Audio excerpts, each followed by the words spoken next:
महोदय, मैं ये कहना चाहता हूँ, ये सिर्फ 3 कानून यही नहीं है, भविष्य के कानून और बता रहा हूँ। नया बिजली का कानून लेकर के आएगा केरल। सारे हिंदुस्तान की पावर अदानी को सौंपने का मन बना रखा है। अंबानी को, अदानी को देश लुटाना चाहते हैं, ये देश की संपदा को लुटाना चाहते हैं। ये झूठ बोल रहे हैं। एयरपोर्ट उनको दे दिए, रेल उनको दे दी, तेल उनको दे दिया। ये झूठ बोल रही है। चलो, जंगल जमीन देना चाहते हैं। वो एयरपोर्ट खरीद रहे थे, वो रेल खरीद रहे थे, वो जमीन पर कब्जा करने के लिए ये कानून केंद्र की सरकार से बढ़वाने में कामयाब हुए।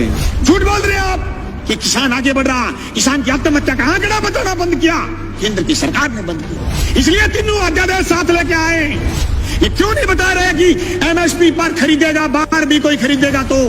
जी प्रधानमंत्री जी कह रहे हैं, तो प्रधानमंत्री जी तो अच्छे दिन आने की भी कह रहे थे।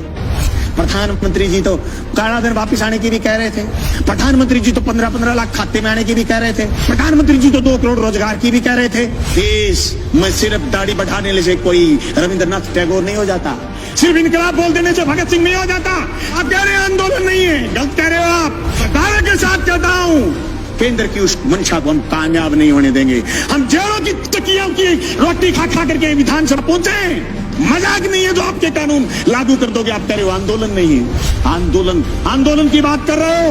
रड़क पार देंगे रड़क, पर तुम्हारे काले कानून किसी भी रूप में लागू नहीं होने देंगे। जमीन उसकी होगी जो जमीन जोतेगा। जमीन अदानी और अंबानी की नहीं होगी। सड़क पर करेंगे, लड़ेंगे, सीने में गोली खाएंगे, पर जमीन नहीं जाने देंगे। ये मजाक नहीं कि आप ये कह दो किसी आदमी से कि तेरी जमीन मैं ठेके पर लेऊंगा।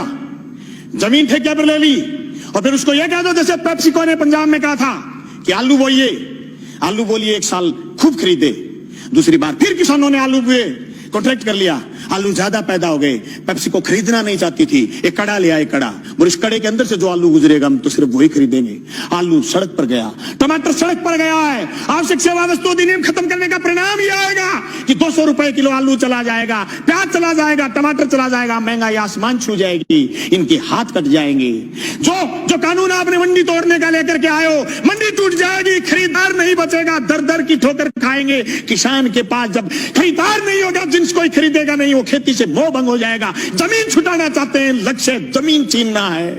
सभापति महोदय, 1967 में हरित क्रांति हुई। देश के किसान ने अन्न पैदा किया, अन्न खरीदने के लिए सरकार आगे आई। उन्नत खाद, बीज, ये सारी मदद सरकार ने करी। सरकार ने बैंकों का राष्ट्रीयकरण किया, किसान को सस्ते में कर्ज दिया, सरकारी कंपनियां स्थापित की गई। रशिया की मदद से देश में उन्नत फार्म स्थापित किए गए। 1990 के दशक में आते आते हिंदुस्तान की ताकत ये बन गई थी कि हम खाद्यान्न के बदले इराक से तेल लेने लग गए थे। उसी तेल की ताकत से हिंदुस्तान में उद्योग आगे बढ़ा। 1991 के बाद विश्व बैंक की दादागिरी दुनिया में बढ़नी शुरू हुई। 1993-94 में हमारे देश के उस समय के विपक्ष के नेता जब अमेरिका में गए तो ये कह के आए कि जो नीतियां मनमोहन सिंह जी लागू कर रहे हैं ये तो हम लागू करने वाले थे। ये तीनों अध्यादेश जो केंद्र लेकर के आया है, जो कोरोना के संकट में लेकर के आया है, जो रात के अंधेरे में लेकर के आया है, जो बहुत प्रचार करने की जरूरत थी, उस प्रचार की बजाय दबे पांव लेकर के आया है। जो एफडीआई से बाजार काबू में नहीं कर पाई केंद्र की सरकार, पूंजीपति काबू में नहीं कर पाया, ये आवश्यक सेवा वस्तु अधिनियम तोड़ करके बाजार पर काबू करना चाहते हैं। कि मंडी से बाहर जो ग्राहक बता रहे हैं, किसी ने नाम नहीं लिया सुबह से कि ग्राहक मंडी के बाहर कितने किलोमीटर दूर खड़ा होगा, ग्राहक कौन से गांव में खड़ा होगा, ग्राहक किसान की फसल खरीदने के लिए किसान के खेत जाएगा, उसकी डोर जाएगा, या फिर गंगा जी के घाट पर जाके खड़ा हो जाएगा और ये कहेगा कि मैं तेरी जींस 1000 रुपए क्विंटल में खरीदूंगा, देनी है तो दे, नहीं गंगा जी में डाल दे।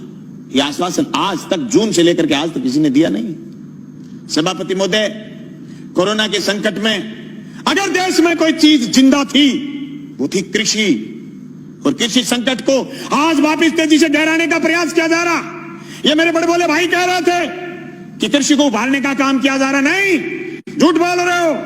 2015 में आपने सीएडी खत्म की, सिंचाई क्षेत्र विकास विभाग खत्म किया केंद्र ने। झूठ बोल रहे हो, आपकी कृषि को उभारने का काम कर रहे हो। आपने बोनस जो राज्य की सरकारें देती थी खत्म आपने किया है। झूठ बोल रहे हो आप, कि किसान आगे बढ़ रहा, किसान की आत्महत्या का आंकड़ा बताना बंद किया, केंद्र की सरकार ने बंद किया। सभापति महोदय, खेती खेती नहीं, ये जमीन भी बेचना चाहते हैं बड़े पूंजीपति के हवाले, इसलिए तीनों अध्यादेश साथ लेके आए। एक दूसरे से जुड़े हुए ये चीज, इनको अलग नहीं किया जा सकता। ये क्यों नहीं बता रहे कि एमएसपी पर खरीदेगा, बाहर भी कोई खरीदेगा तो? जी प्रधानमंत्री जी कह रहे हैं, तो प्रधानमंत्री जी तो अच्छे दिन आने की भी कह रहे थे, प्रधानमंत्री जी तो काला दिन वापिस आने की भी कह रहे थे, प्रधानमंत्री जी तो 15-15 लाख खाते में आने की भी कह रहे थे, प्रधानमंत्री जी तो 2 करोड़ रोजगार की भी कह रहे थे, पर हुआ तो नहीं। कैसे मान लें? कागज से मानेंगे, कलम से मानेंगे, लिखित में मानेंगे, और आप कह रहे हैं आंदोलन नहीं है। गलत कह रहे हो आप। पीपली का किसान पूरे देश में छाप छोड़ के गया। अरे हरसिमरत कौर इसलिए इस्तीफा देकर चली गई कि आपकी जमीन, उनकी पंजाब में जमीन, राजनीतिक जमीन खिसकनी शुरू हो गई थी।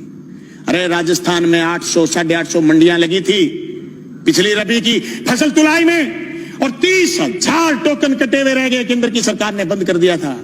सभापति महोदय, इन कानूनों से न सिर्फ बड़े पूंजीपति बल्कि नए सरमाएदार पैदा हो रहे हैं। वो सरमाएदार जो अभी तक सिर्फ ऊर्जा में थे, सिर्फ पावर में थे, सिर्फ दूसरे संसाधनों में थे, वो एयरपोर्ट खरीद रहे थे, वो रेल खरीद रहे थे, वो जमीन पर कब्जा करने के लिए ये कानून केंद्र की सरकार से बनवाने में कामयाब हुए हैं। सभापति महोदय, देश में सिर्फ दाढ़ी बढ़ाने से कोई रविंद्रनाथ टैगोर नहीं हो जाता, सिर्फ इनकलाब बोल देने से भगत सिंह नहीं हो जाता, सिर्फ सत्य की और अहिंसा की बात करने से गांधी नहीं हो जाता। गांधी और टैगोर और भगत सिंह बनने के लिए जो त्याग और बलिदान की जरूरत है, उसकी कमी है आज। उस कमी को हमें स्वीकार करना पड़ेगा।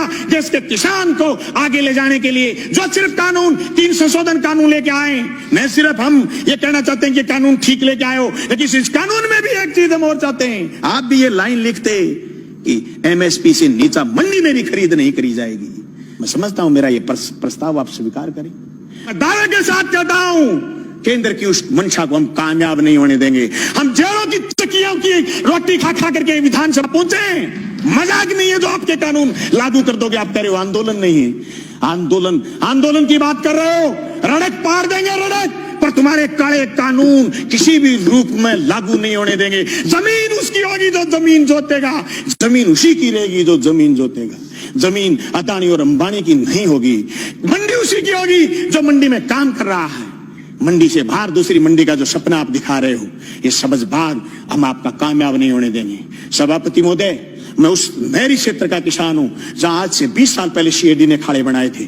जब मैं मंत्री जी से मिला, सिंचाई मंत्री से, कि हमारे खाड़ों की मरम्मत करो, बोले केंद्र ने सीएडी बंद कर दी, हमारे लिए ये मौत का फरमान है। ये तीनों कानून भी मौत के फरमान है। सभापति महोदय, मैं ये कहना चाहता हूं, ये सिर्फ 3 कानून यही नहीं है, भविष्य के कानून और बता रहा हूं। नया बिजली का कानून लेकर के आएगा केंद्र। सारे हिंदुस्तान की पावर अदानी को सौंपने का मन बना रखा है। अंबानी को, अदानी को देश लुटाना चाहते हैं। एनजीटी पर स्पेशल कानून लेकर के आ रहे हैं। पर्यावरण पर कानून लेकर के आ रहे हैं। पर्यावरण के नाम पर जो आसाम से कोयला नहीं खोद पाए थे, उसके खिलाफ ये कानून लेकर के आ रहे हैं। ये देश की संपदा को लुटाना चाहते हैं। ये झूठ बोल रहे हैं। एयरपोर्ट उनको दे दिए, रेल उनको दे दी, तेल उनको दे दिया। ये झूठ बोल रहे हैं। चलो जंगल जमीन देना चाहते हैं। हम इसकी मुखालफत करते हैं। न सिर्फ मुखालफत राजस्थान की विधानसभा में करते हैं, सड़क पर करेंगे, लड़ेंगे, सीने में गोली खाएंगे, पर जमीन नहीं जाने देंगे। इनकलाब जिंदाबाद।